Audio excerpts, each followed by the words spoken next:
നമ്മൾ ഈ കാണുന്ന വീഡിയോയിലെ ഒരു ഡ്രൈ ഐസ് സ്മോക്ക് ഒരു ബബിളിനെ വലുതാക്കുന്നതാണ്.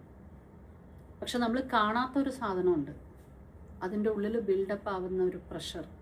നമ്മളതിൻ്റെ സൗന്ദര്യം മാത്രമേ നമ്മൾ കാണുന്നുള്ളൂ.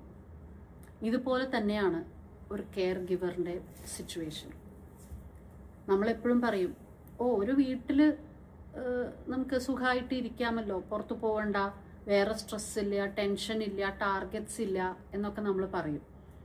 പക്ഷേ ദർ ഇസ് ഓൾവേസ് എക്സോഷൻ, ഉറക്കക്കുറവ്, ദർ ഇസ് ഓൾവേസ് ഫിയർ.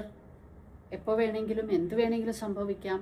നമ്മൾ ചെയ്യുന്ന ഓരോ കാര്യത്തിനും അത്രയും കെയർ വേണം, ജെൻറ്റിലായിരിക്കണം, പ്രഷർ കൂടാൻ പാടില്ല, എന്നാൽ തീരെ കുറയാനും പാടില്ല.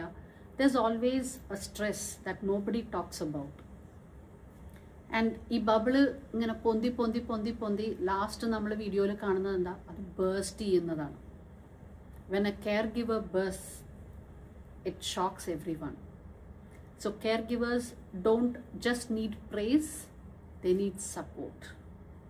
അതുകൊണ്ട് തന്നെയാണ് എപ്പോഴും ചോദിക്കും, ഒരാളെ തന്നെ സ്ഥിരം 365 ദിവസവും നമ്മൾ എന്തുകൊണ്ട് ഒരു കെയർ ഗിവറായിട്ട് നിർത്താൻ പറ്റില്ല എന്ന് ചോദിക്കുന്നവർക്കുള്ള മറുപടിയാണിത്.